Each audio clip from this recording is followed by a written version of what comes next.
नमस्कार friends, once again आपका friend Amit बाली आपके सामने रूबरू हो रहा है। दिल से आपका आभार कि आपने पहले वीडियो में ढेर सारा प्यार दिया, बहुत सारी ब्लेसिंग्स दी, उसके लिए रियली थैंक यू। फ्रेंड्स, एक आपसे छोटी सी रिक्वेस्ट है कि आने वाला जो सीरीज है हमारी बहुत ही बढ़िया होने जा रही है। तो उसके लिए सबसे पहले मैं भाइयों को एक आह्वान करूंगा, एक रिक्वेस्ट करूंगा कि प्लीज आप हमारे चैनल को पहले सब्सक्राइब करें, उसके बाद शेयर बटन दबाएं और इंस्टा में भी हम अवेलेबल हैं। हम इंस्टा में भी हमें ज्वाइन कर सकते हैं और हमारे वीडियोस आने वाले हर फ्राइडे को हमारा वीडियो आएगा जो कि 15 से 20 मिनट का आपकी लाइफ में बहुत ही बड़ी एक वैल्यू ऐड करेगा। तो फ्रेंड्स, इंडिया में जैसे हमने बात की थी कि 5 बड़ी मिस्टेक जो कि हर हिंदुस्तानी, हर हमारा भाई या बहन उसको नजरअंदाज कर रही है और हमें नहीं पता कि हम अर्निंग भी कर रहे हैं बट हम कहाँ पे उसको लैग कर रहे हैं। तो आइए उसके बारे में बात करते हैं। तो सबसे पहले फ्रेंड्स, 20 से 30 साल का कोई भी बॉय और गर्ल जब जॉब लगती है तो उसके बाद वो जॉब करता है और जॉब करते करते जब वो 30s में आ जाता है, 35 40 में आ जाता है, तो कहता है अमित भैया मैंने 15 से 20 साल बहुत ही पैसा कमाया, बहुत ही अच्छी अर्निंग की, बट आज मेरे अकाउंट में मैं माइनस में हूं, मैं क्रेडिट कार्ड के मुझे बिल बिल देने हैं। तो मुझे यही समझ में नहीं आया कि मैंने अपने पैसे को कहाँ पे पार किया, कहाँ पे इन्वेस्ट किया। तो फ्रेंड्स, सबसे बड़ी एक गलती हमारी क्या होती है कि हम अपने पैसे को सही जगह पे पार्क नहीं करते। तो सबसे पहली मिस्टेक मैं बोलूंगा कि 3 महीने की सैलरी दोस्तों, अगर आप 50,000 रुपया या 1 लाख रुपया कमा रहे हैं तो 3 महीने का हो गया 3 लाख रुपया। तो 3 लाख रुपया एफडी में करना है। हमारे कुछ यूट्यूबर इन्फ्लुएंसर बोलते हैं आप रिस्की में जाओ, वहां पे जाओ, वहां पे जाओ। नहीं दोस्तों, जो हमारे पेरेंट्स बहुत ही इंटेलिजेंट थे और उन्होंने एफडी से हमारे मकान, दुकान, हमारी शादियां सब कुछ करा है। तो एफडी बुरी नहीं है, पर एफडी में ही सारा पैसा डालना वो बुरा है। तो उसके मैं अगेंस्ट हूँ। तो 3 महीने के लिए अगर आपको 6 से 7% का इंटरेस्ट मिल रहा है और आपने एफडी करवा रखी है तो फ्रेंड्स वो बहुत ही जरूरी है। सबसे पहले हमें 3 महीने की सैलरी पार करनी है अपनी एफडी में। तो पॉइंट नंबर 1 ये हमारा हो गया। फ्रेंड्स, दूसरी बड़ी मिस्टेक हमारी क्या होती है कि हमारे घर में कोई पुराने पापा के, दादाजी के जमाने के कोई अंकल जी आते हैं और वो हमें 4 से 6% वाली कोई पॉलिसी हमें दे देते हैं 20 साल के लिए।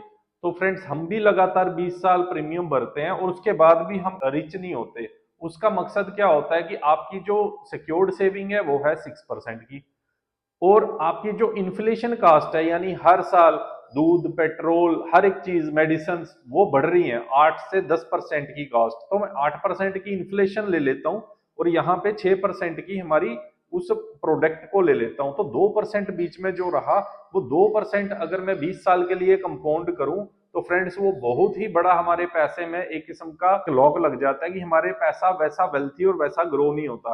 मैं किसी भी एफडी में या किसी भी इंश्योरेंस पॉलिसी के अगेंस्ट नहीं हूं, पर क्या हमें सारा पैसा उस एलआईसी पॉलिसी में, किसी भी पॉलिसी में डाल देना चाहिए, एंडोमेंट पॉलिसी में?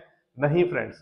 तो ये दूसरा हमारा बड़ा मिस्टेक है। तो फ्रेंड्स, सबसे पहली मिस्टेक हमने बताई थी आपको एफडी 3 महीने की। दूसरी हमने आपको मिस्टेक बताई थी कि आपको अपनी एंडोमेंट पॉलिसी को करेक्ट करने की जरूरत है जो कि 6% की है। दूसरी बड़ी मिस्टेक। अब हम आ जाते हैं फ्रेंड्स तीसरी बड़ी मिस्टेक पे। तो तीसरी बड़ी मिस्टेक हमारी क्या हो जाती है, यहाँ पे हमारी सेविंग है और यहाँ पे हमारी इन्वेस्टमेंट है। तो हम अपनी सेविंग को ही अपनी इन्वेस्टमेंट समझ बैठते हैं। तो ये सबसे बड़ा एक हम गलती करते हैं। हम बोलते हैं हमने कोई इंश्योरेंस पॉलिसी ले रखी है, अब ये हमारी इन्वेस्टमेंट है। नहीं फ्रेंड्स, यहाँ पे हमारी तीसरी बड़ी मिस्टेक आ जाती है कि हम सेविंग को और इन्वेस्टमेंट को इकट्ठा कर देते हैं। वही सबसे हमारी बड़ी मिस्टेक हो जाती है। तो तीसरी बड़ी मिस्टेक ये निकल के आती है फ्रेंड। तो चौथी सबसे बड़ी मिस्टेक हमारी क्या आती है कि आफ्टर 60, आज मेरी एज 30 है, 35 है, 40 है, 50 है, जब मेरी एज 60 होगी तो यार मैंने तो बच्चों को एजुकेशन दी है तो बच्चे मुझे संभाल लेंगे। तो फ्रेंड्स, होता क्या है, हम एक एप्पल का फोन लेते हैं जो कि यूएस का कंसेप्ट है। हम जीन्स, सब कुछ हमारा वेशभूषा, खाना पीना, रहना, हर एक चीज हमारी अमेरिकन को हम कॉपी करके हम इंडियंस उसको एक किस्म का चेंज कर रहे हैं। तो क्या इंडिया में ओल्ड एज होम नहीं खुल रहे? यस, खुल रहे हैं। तो उसके लिए अगर वो कल्चर, उसका 10% भी हम लोगों ने, हमारी आने वाली जनरेशन ने अडॉप्ट कर लिया तो फ्रेंड्स हमें भी किसी ओल्ड एज में जाना ना पड़ जाए। भगवान ना करे किसी के साथ ऐसा हो, बट हमें अपनी जो 60s के बाद की जो एक रिटायरमेंट लाइफ है, अपने बच्चों पे बोझ या डिपेंड नहीं होना। वो पावर हमें अपने हाथ में रखनी है। वो पैसा मेरे हाथ में आएगा और मैं अपने बच्चों का आगे ऐसे दूंगा, ना कि बच्चों के आगे मैं ऐसा करूंगा।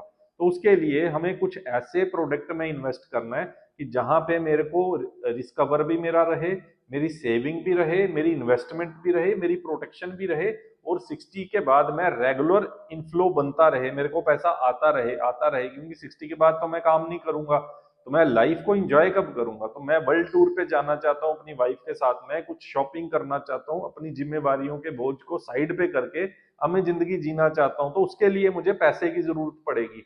तो मैं बच्चों से नहीं मांग सकता, मैं बागवान का अमिताभ बच्चन नहीं बनूंगा, तो उसके लिए मैं सिक्योर्ड सेविंग में आऊंगा और कुछ एसेट एलोकेशन के ऊपर में आऊंगा और अपने रियल कंसल्टेंट के पास में जाऊंगा। जैसे मैं अच्छे डॉक्टर के पास जाता हूँ, अच्छे एडवोकेट के पास जाता हूँ, अच्छे सर्जन के पास जाता हूँ, अच्छे डेंटिस्ट के पास जाता हूँ, उसी तरह से मैं अपने एक वेल्थ कोच के पास, एक अपने फाइनेंशियल कंसल्टेंट के साथ में बैठूंगा कि मेरी इन्वेस्टमेंट में भाई साहब ये देखिए कि क्या क्या मिस्टेक है और मैं क्या क्या उसको दुरुस्त करूं, ओके करूं। तो ये हमारी होगी चौथी बड़ी मिस्टेक। तो मैंने आपको जो 4 मिस्टेक बताई, अब मैं 5वीं बड़ी मिस्टेक पे आता हूं। मेरा सर एजेंट ना मेरा साला है, मेरा जो एडवाइजर है ना वो बैंक का मैनेजर है, मेरा जो एडवाइजर है ना मेरा चाचा मामा ताया फूफा वो है। वो कोविड के बाद सर वो जमाना वो चला गया। अब आप अपने रिलेशन को यहाँ पे रखें, अपनी इन्वेस्टमेंट के लिए प्रोफेशनल को यहाँ पे रखें। आप ही से एक क्वेश्चन पूछता हूँ, आज अगर मेरी वाइफ का सिजेरियन होना है और मेरा एक रिश्तेदार है और उसने कभी भी सर्जरी नहीं की, बट वो डॉक्टर है, बट वो फ्रेशर है और एक जगह पे 20 साल के अनुभव वाला एक प्रोफेशनल है, और मैं 2 लाख रुपए की सर्जरी डिस्काउंट के चक्कर में अपने रिश्तेदार से करवाऊंगा या एक प्रोफेशनल को चुनूंगा? तो बिल्कुल आप सही सोच रहे हैं, मैं एक प्रोफेशनल को हायर करूंगा। तो उसी तरह से मुझे अपनी जो सिक्योर्ड सेविंग है उसके लिए मुझे एक अपने प्रोफेशनल के पास में, एक प्रो के पास में जाना होगा और अपनी कहाँ पे मैंने इन्वेस्टमेंट करी है, वो सही है, गलत है, रॉन्ग इन्वेस्टमेंट है, उसके बारे में चर्चा करनी होगी। तो इसके लिए आप हमें इन्वेस्टमेंट लिख के या चेकलिस्ट लिख के हमें आप टाइप कर सकते हैं। हमारी टीम आपको फ्री ऑफ कास्ट आपके घर बैठे एक रोड मैप दे देगी। आप अपनी फाइनेंशियल प्लानिंग खुद भी कर सकते हैं फ्रेंड्स। तो मैंने आपको स्टार्ट में ही बोला था कि मैं कोई भी सेल मार्केटिंग कुछ नहीं कर रहा, सिर्फ आपको एजुकेट कर रहा हूं। हमारी टीम भी इसको कर सकती है या आप घर बैठे भी इसको कर सकते हैं। तो आप व्हाट्सएप के ऊपर में लिखें चेकलिस्ट, तो हमारी टीम आपको पूरा पीडीएफ बना के आपके व्हाट्सएप पे भेजेगी। Thank you friends, thank you.